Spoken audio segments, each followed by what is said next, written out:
2월 1일 금요일입니다.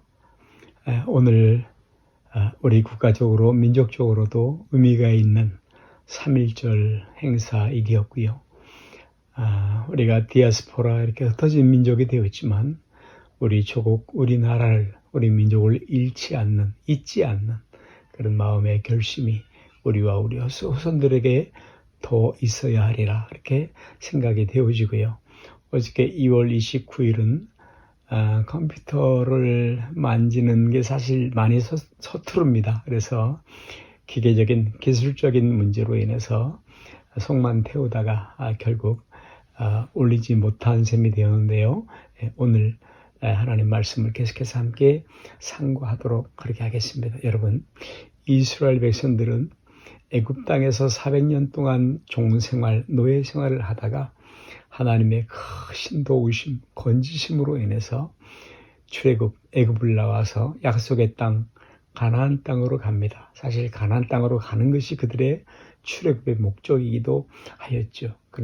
그런데 가데스 바네아라는 곳에서 스파이를 12명의 정탐꾼을 보내었는데 후에 그 보고를 듣고 그 성벽은 너무 높고 원주민은 강하다는 이야기를 듣고 울고 한탄하고 애굽에 매장지가 없어 여기를 우리를 끌고 나왔냐는 등 그런 불평을 해서 하나님께서 이 40일 정탐 기간을 40년으로 환산하시면서 그들을 광야에서 사막에서 훈련시키고 그 가나안 땅, 프라미스드 랜드 가나안 땅에 들어갈 백성으로 훈련하는 시간을 삼아 주십니다. 그리고 이 40년 동안에 하나님은 무엇을 하십니까?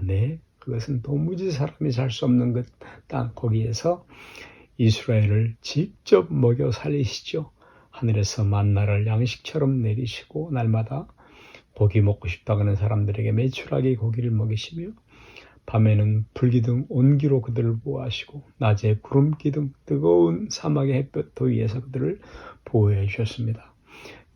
그리고 의복이 해지지 않도록 신발이 부러지지 않도록 놀라운 그런 일이었죠. 주위에 많은 족속들을 하나님이 간섭하셔서 막아주셨고요. 여러분, 그럼에도 불구하고 이제 이스라엘의 또는 우리 사람들의 어떤 면이 증명되고 있는 것입니까? 그것은 이렇게 초자연적인 기적을 보면서도 먹을 것이 있고 입을 것이 있고 여러 가지 기적을 보면서도 그래도 범죄하는 것이 속에서부터 죄가 나오는 것이 요한 캘빈이 말한 것처럼 사람은 우상경장이라 그랬는데 죄가 속에서 나오는 것이 죄인이라는 것이 확인이 된 것입니다. 40년 사막생활, 광야생활의 결론이라고 할 수 있겠죠. 의복가 없어서 떡이 없어가 문제가 아니라 근본적으로 하나님 앞에 이런 백성이었다 하는 말씀인 것입니다. 여러분, 하나님은 이제 이 요단강을 건너서 가나안 땅에 들어가기 전에 마지막으로 이런 당부를 하십니다. 내가 있기 전 하나님이 사람을 창조하실 때부터 지금까지 일들을 생각해보라.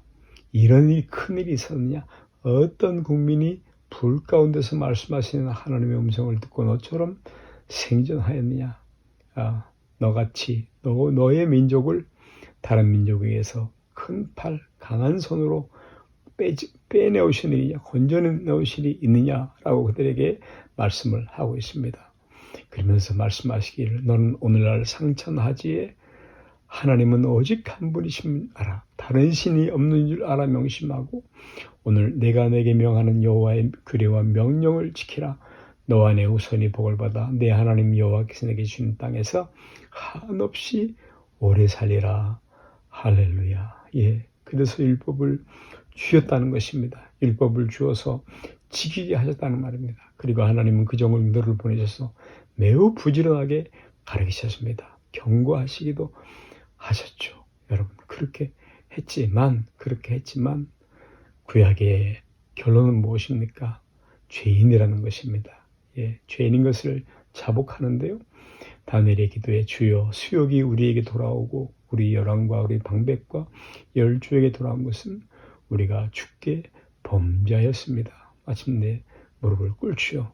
그러나 그렇게 하면서도 기도하기를 하나님께는 공의와 사유하심이 있사오니 라고 긍휼을 구합니다. 하나님, 우리는 범죄하였고 또 죄를 저지를 수밖에 없는 그런 존재들입니다. 그러나 하나님, 우리를 이 지점에 구원하셨고 여기까지 오게 하셨으므로 여러분, 그렇게 엎드려서 간청할 수 있는 것, 그것이 바로 유대인의 유익이 된다는 것입니다. 계속 상고하고 있지만요. 매 맞으면 어려움 당하면 하나님께 돌아갈 수 있는 백성이 되었다라는 말씀이십니다. 하나님은 미시아를 그 백성이 또 약속을 하셨고요.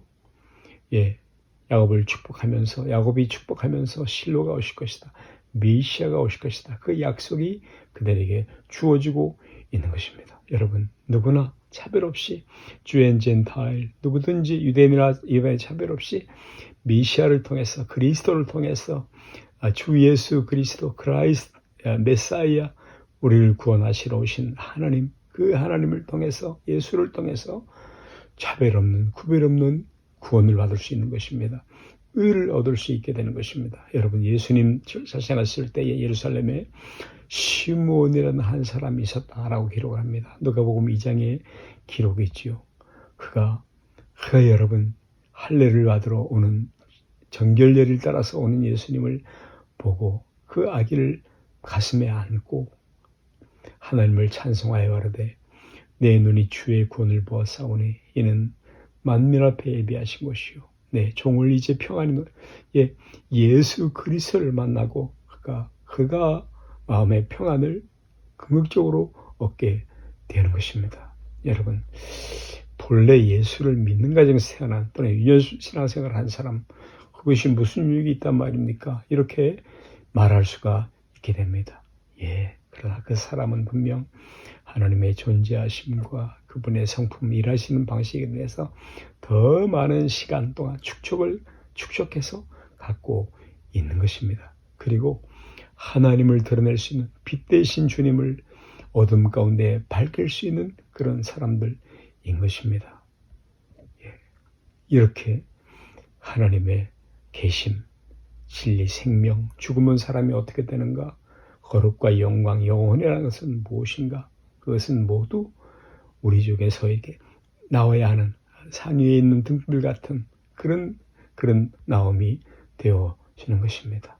여러분, 우리가 신앙생활을 오래 하면서 축축되는 일이 또는 방향성으로 가는 일들이 그리스도를 나타내며 죄를 해결하며 거룩으로 나가야 하는 것입니다. 매일의 삶에서 나를 점검하시는 방향으로, 거룩을 쌓아가는 방향으로 나가야 하는 것입니다. 이것이 유익입니다. 각각의 신앙을 점검하시고 하나님 앞에 나아가십시오. 거듭난 자의 삶, 새로운 피조물, 하나님의 사람으로서의 삶을 만들어 나가십시오. 그것이 유익입니다. 그것이 영광이요, 자랑이요, 명예스러움이요, 보람됨인 것입니다. 신앙의 깊어짐과 부유함입니다. 여러분, 우리를 통해서 하나님은 나를 통해서 영광을 받으실 것입니다. 아멘.